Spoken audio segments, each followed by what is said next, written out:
wabarakatuh. Perkenalkan, nama saya Wahyu Mutiana Dika dengan NIM 222111075.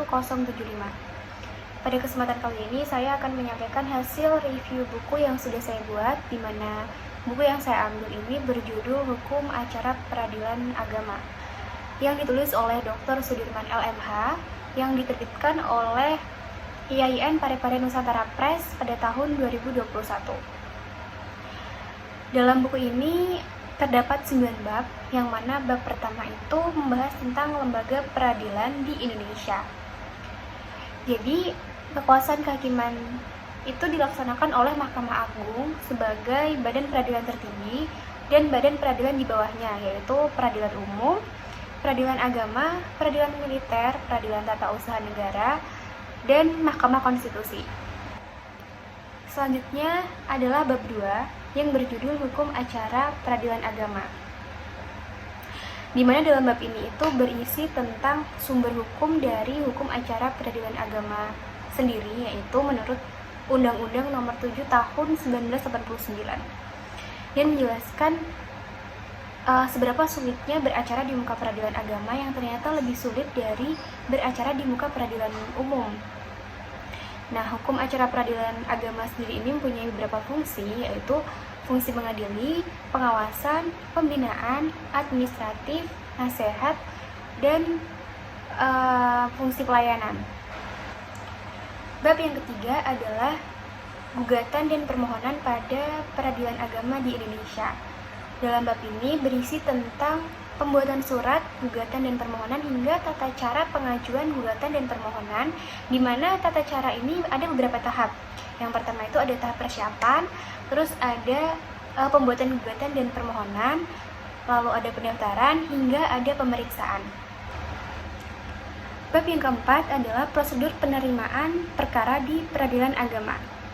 Dalam prosedur ini, tahap pertama itu adalah pembuatan gugatan, terus ada pembayaran panjar, lalu ada pendaftaran, ada penetapan majelis hakim, penentuan hari sidang, dan tahap terakhir adalah pemanggilan para pihak.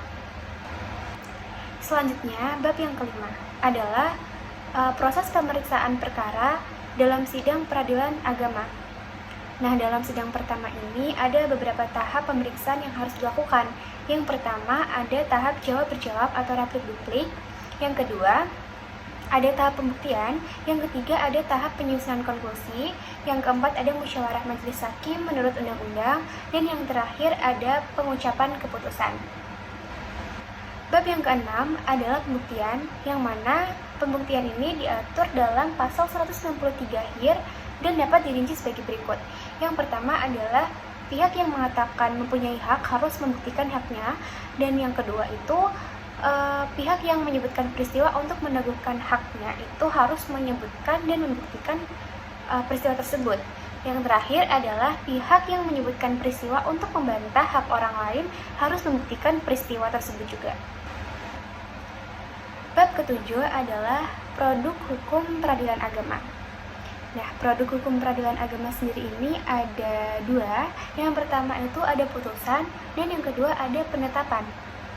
Putusan sendiri itu merupakan keputusan pengadilan atas perkara gugatan berdasarkan adanya sengketa.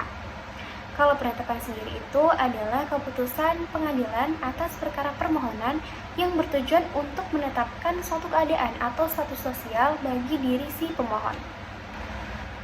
Selanjutnya adalah bab 8, yaitu prosedur sita dan eksekusi.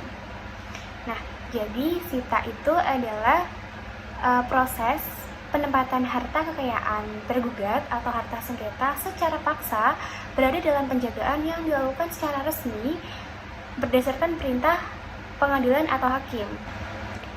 Sedangkan eksekusi adalah tindakan menjalankan putusan pengadilan yang telah berkekuatan hukum tetap secara resmi dan terpaksa berdasarkan perintah ketua pengadilan. Hal tersebut dilakukan karena tergugat tidak mau menjalankan putusan pengadilan secara sukarela. Bab yang ke-9 atau bab terakhir yaitu upaya hukum.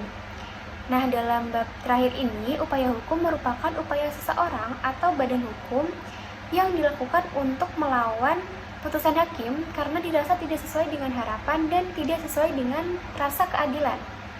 Upaya hukum sendiri ini merupakan hak terdakwa atau penuntut umum untuk tidak menerima putusan pengadilan. Nah, upaya hukum ini terdapat dua kategori. Yang pertama itu ada upaya hukum biasa dan ada upaya hukum luar biasa. Jadi upaya hukum biasa itu ada banding dan kasasi, sedangkan upaya hukum luar biasa itu ada peninjauan kembali dan perlawanan pihak ketiga. Nah, perbedaan banding dan kasasi sendiri, kalau banding itu untuk menghentikan pelaksanaan putusan pengadilan untuk sementara. Kalau kasasi sendiri itu bertujuan untuk mengajukan pembatalan putusan pengadilan tingkat akhir. Sedangkan perlawanan orang ketiga ini artinya upaya hukum yang dilakukan oleh pihak ketiga yang tidak termasuk dalam pihak-pihak yang berperkara.